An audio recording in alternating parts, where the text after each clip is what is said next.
Coming up this week on Cptv, the Stray Dogs prepare for their upcoming improv show, CPHS social worker Jamie Monday wants CPHS female students to develop strong self-esteem, and the varsity boys and girls basketball teams play back-to-back at Michigan City last Friday.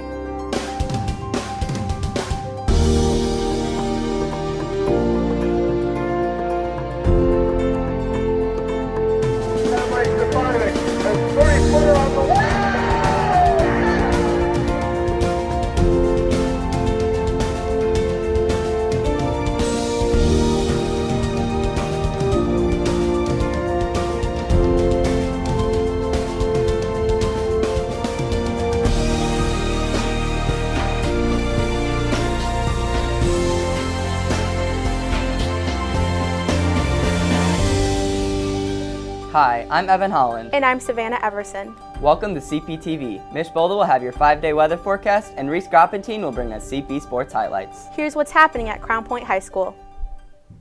This past weekend, many CPHS students attended the annual Turnabout Dance.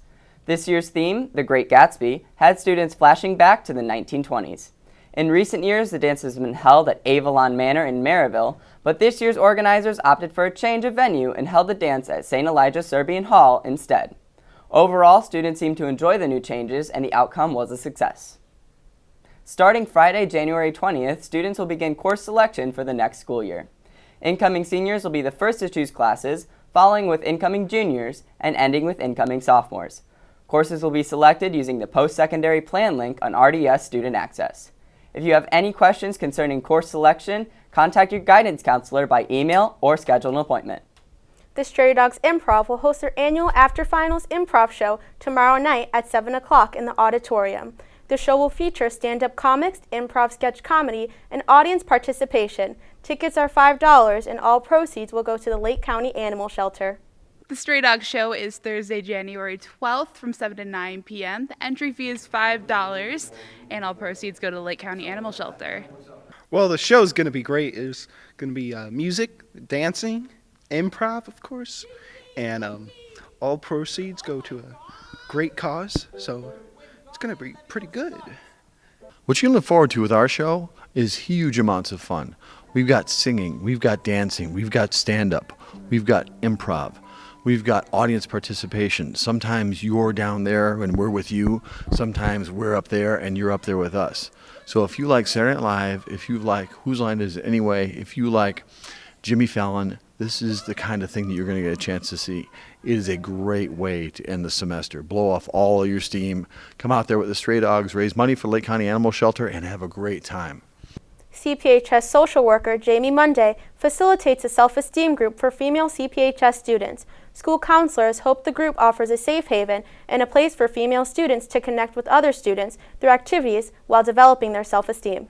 My definition of self-esteem would be a positive or negative evaluation of yourself. That includes, your self-respect, just how you view yourself. When I started working here about 3 years ago, I saw just a need with the girls that I was meeting with for, meeting individually with them, and I just thought it would be something that they could benefit from. So we do a wide variety of activities. I try to really switch it up so that it's fun for everybody, and understanding that some people like different things and maybe don't want to talk as often, but we have discussions. I use sometimes music, videos, we do some art, lots of different group activities to make it interactive. And we also do some journaling, so that way if someone doesn't want to share out loud with the group, they are never forced to, but they can, write stuff down themselves and process through things that way. A few months ago, I had sent out an email to all the girls in the school, and there was a survey for them to complete. It was informing them of the group and what it was about, and they, most of them either filled that out or just emailed me privately or spoke with me, and then I've added them to the list. And so if they're wanting to start now, they can either go back and find that email, or they can and fill out the survey, or they can just contact me directly, or just come by my office and let me know. I'm excited about the group. I love it. I think the girls really benefit from it. We've had girls that have started with it and then have carried on, so that shows me that they're really getting something out of it. I stress confidentiality, that everyone feels safe, that they can't that they won't share things that are going in the group. I hold that very highly on our list. and I just want everyone to feel comfortable. Everyone is welcome, and I will never turn anybody away. So if you feel like you are interested and have more questions, I'd be happy to talk with someone one-on-one if they want to talk more about it. Bitter cold temps are starting to give away for mid-January warm-up. Here with your 5-day weather forecast is CPTV's Mitch Bolda. Over this last week, we jumped back onto the temperature roller coaster with both frigid and mild days. This upcoming week, we're going to see something very similar, but we do have a couple of chances of snow in the forecast. Before we get to your long-range forecast, let's take a look at what we can expect for the rest of today. Around noon, temps will hover right around 40 degrees with cloudy skies. Around 3, the showers will begin to push their way into the region, but the sun will pop out here and there before the heavier clouds will make their way in. By 6 o'clock, we'll warm to the day's high of 44, with those showers continuing through the evening and night hours. As we take a look at the long-range forecast, tomorrow the precipitation will remain in the region, but with temps right at freezing, it could either fall as a wintry mix or snow. On Friday, overcast skies will keep the temperatures down as they will struggle to get out of the upper 20s. As we take a look into the weekend, Saturday, another chance of snow will make its way into the forecast, but by Sunday, the heavier clouds will push out and temps will jump into the mid-30s. We'll see another mild day for your day off on Monday, but we do have a couple of chances of rain throughout the morning and afternoon hours. And that's your 5-day forecast. Enjoy your long weekend. Last Friday, the boys and girls basketball teams hosted Michigan City in a back-to-back, while the wrestling, gymnastics, and swim and dive teams were also in action. Here with CP Sports Highlights is CPTV's Reese Groppin team.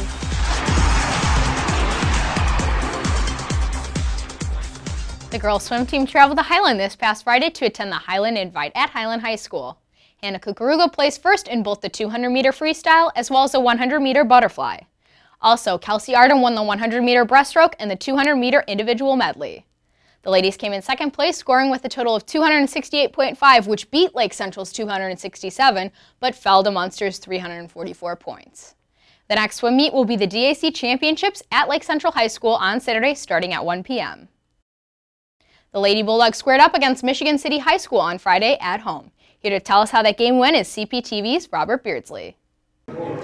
Looking to extend their winning streak to 5, the girls basketball team takes on Michigan City in a late DAC contest. With the tournament a little more than a month away, the Lady Bulldogs hope they are getting hot at the right time.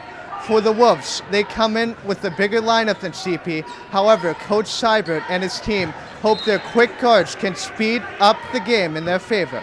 Michigan City's bigs dominated the paint and didn't allow Crown Point any easy shots. CP had to settle for jump shots and trailed most of the game until the third quarter when the Lady Bulldogs hit back-to-back threes from Ellie Van Deel and Taylor Thindle to put them ahead 37-32. But the Wolves ended the game on a 14-0 run that put the game away from Michigan City. It was close throughout. However, the Lady Bulldogs couldn't overcome Michigan City's taller backcourt, losing 52-45. The loss moves the girls' record to 12-6 on the season. For CPTV, I'm Robert Beardsley. The girls' next game is at Maryville High School on Saturday starting at 5:30 p.m. The boys' basketball team also faced Michigan City directly concluding the girls' game. Allie Fernandez is here to give us more. The boys' basketball team returns home tonight after a month of away game to take on DAC rival Michigan City. The Bulldogs suffered their first loss of the 6-game away trip in the rematch against Pike. But with the DAC season tipping off tonight, the boys had to put that game behind them and play a tough and experienced Wolves team. CP might have won 20 straight here, but they will surely be tested tonight.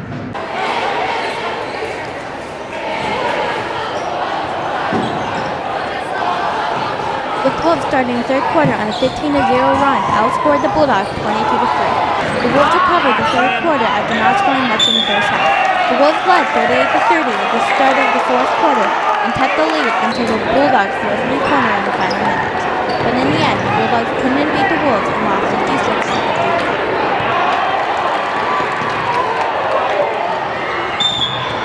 Andrew Keneally's exit during the first quarter and Crown Point Investment's struggle in the third were too much to overcome as CP dropped their first home game in almost 2 years.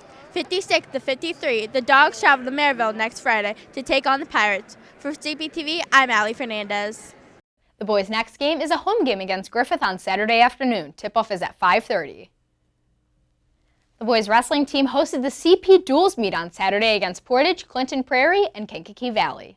Michael Foster had a great match against top 10 ranked in the state, Giovanni Murillo from Portage. He was named wrestler of the meet because of his win over Portage, coming out to a score of 4-1. Overall, the Dogs were handed 2 wins, scoring 52-5 against Clinton Prairie and 41-24 to Kankakee Valley, but fell to Portage 43-22. The next match for the CP Grapplers will be the DAC Championships at Chesterton this Saturday, starting at 9 a.m. The gymnastics team traveled to Valparaiso on Thursday.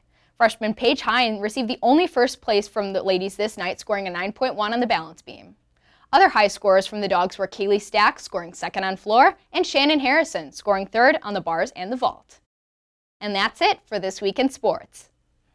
Already a school that boasts over 60 student clubs, a new club has emerged at CPHS. The Fashion Club hosted a call-out meeting on Monday, but students can still join or get more information by the club by contacting Mrs. Bonner in room D132. In the club, we will be doing DIY projects and working towards a fashion show in the spring. And anyone is invited to come. You don't need any previous experience. The Crown Point High School Special Needs Program is now selling t-shirts to raise awareness for individuals with disabilities. This year, the shirts are being sold online. Ordering information can be found on the CPHS homepage. You can show your support by wearing the shirt every Wednesday during the month of March. The theme for this year is Inclusion Within Everyone's Ability. All proceeds go towards special needs activities such as Unified Track and Field, Dog Special Needs Basketball, and Best Buddies of CPHS. That'll do it for this week. Remember, you can view this show as well as all of our past episodes at cptvmedia.com. You can also follow us on Twitter at CPTVmedia. For Mitch Volda, Reese Gropentine, and all of us here at CPTV, I'm Evan Holland. And I'm Savannah Everson. Good luck on your remaining finals, and we'll see you next time. Take care.